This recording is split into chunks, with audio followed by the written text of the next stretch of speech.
कभी सोचा है कि पूरा का पूरा ब्रह्मांड असल में एक ही भाषा बोलता है? जी हाँ। तो आज हम भौतिकी की इसी सीक्रेट लैंग्वेज को डिकोड करने वाले हैं, यानी मात्रकों और विमाओं की दुनिया को समझने वाले हैं। अच्छा, एक सवाल है। दिल्ली का 1 किलो पेरिस के 1 किलो के बराबर कैसे है? सुनने में ये जितना आसान लगता है ना, इसका जवाब उतना ही गहरा है। और यही सवाल हमें उस प्रॉब्लम की तरफ ले जाता है जिसने सदियों तक वैज्ञानिकों को परेशान किया, एक कॉमन यूनिवर्सल भाषा की कमी। तो आज हम भौतिकी की इस भाषा को सीखेंगे, बिल्कुल स्टेप बाय स्टेप। पहले तो ये जानेंगे कि भाई इसकी ज़रूरत ही क्यों पड़ी। फिर हम इसके अक्षर यानी इसकी अल्फ़ाबेट्स को देखेंगे, उनसे शब्द बनाना सीखेंगे, इसका व्याकरण समझेंगे और आखिर में इस भाषा में एकदम फ्लुएंट हो जाएंगे। तो चलिए थोड़ा सा टाइम में पीछे चलते हैं, उस दौर में जब मापतौल की दुनिया एक बाजार जैसी थी, जहां हर कोई अपनी अलग अलग बोली बोल रहा था। जरा सोचिए, एक फ्रेंच साइंटिस्ट एक ब्रिटिश इंजीनियर से बात कर रहा है, एक मीटर की बात कर रहा है तो दूसरा फुट की। नतीजा कंफ्यूजन, गलतियां और हो सकता है एक गिरता हुआ पुल भी। बस इसी केओस को खत्म करने के लिए पूरी दुनिया एसआई यूनिट्स पर आकर सहमत हुई।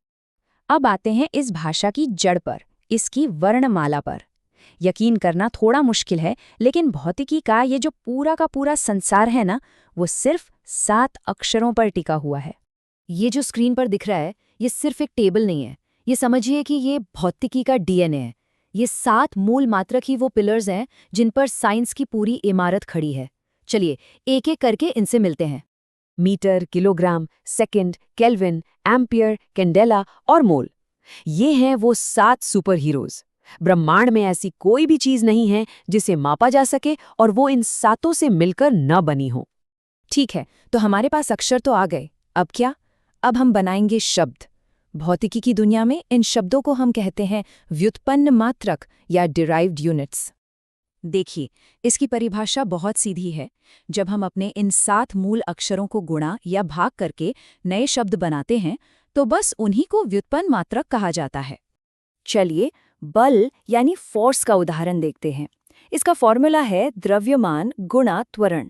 जब हम इसके अक्षरों यानी किलोग्राम, मीटर और सेकंड को सही तरह से मिलाते हैं, तो एक नया पावरफुल शब्द बनता है, न्यूटन।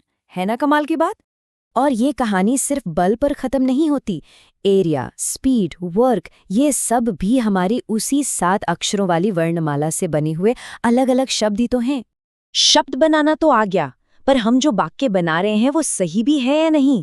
जैसे हर भाषा का एक व्याकरण, एक ग्रामर होता है, वैसे ही भौतिकी का भी है। और इस ग्रामर को हम कहते हैं विमीय विश्लेषण या डायमेंशनल एनालिसिस। यहाँ एक बहुत जरूरी बात समझनी है। मात्रक और विमा में फर्क होता है। ऐसा समझिए कि मात्रक जैसे मीटर या फुट एक नाम है, लेकिन विमा जैसे लंबाई उस चीज का असली स्वभाव है, उसकी फंडामेंटल नेचर है। नाम तो बदल सकते हैं, पर स्वभाव नहीं। अब जरा बल के इस विमीय सूत्र को देखिए। ये एक सीक्रेट रेसिपी की तरह है। एक हिस्सा द्रव्यमान m, एक हिस्सा लंबाई l और उसे समय t के स्क्वायर से भाग दे दो। यही है व्याकरण का वो नियम जो हमें बताता है कि हमारा समीकरण सही है या गलत। तो भाषा और व्याकरण दोनों हो गए। अब वक्त है इस भाषा में फर्राटेदार बात करने का। चलिए देखते हैं कि कैसे इसका इस्तेमाल करके हम एक छोटे से परमाणु से लेकर एक विशाल आकाशगंगा तक के बारे में बात कर सकते हैं। देखिए, इतनी बड़ी बड़ी और छोटी छोटी संख्याओं से डील करने के लिए हमारे पास एक जादुई टूल है, उपसर्ग यानी प्रीफिक्सेस। जैसा कि इस टेबल में दिख रहा है, ये हमें 10 की घातों का इस्तेमाल करके किसी भी नंबर को बहुत आसानी से लिखने की पावर देते हैं। अरे, इन उपसर्गों को तो हम सब पहले से जानते हैं। फोन का गीगाबाइट हो या पेंसिल की नोक का मिलीमीटर, ये सभी हमें यूनिवर्स के बड़े और छोटे दोनों पैमानों को आसानी से समझने में मदद करते हैं। स्क्रीन पर ये जो नंबर है, ये एक प्रकाश वर्ष की दूरी है मीटर्स में। अब सोचिए, इसे पूरा लिखने बैठेंगे तो सुबह हो जाएगी। इसीलिए तो वैज्ञानिक इन उपसर्गों और साइंटिफिक नोटेशन जैसे शॉर्टकट्स का इस्तेमाल करते हैं। तो हमने 7 अक्षर सीखे, पर क्या ये वर्णमाला पूरी है?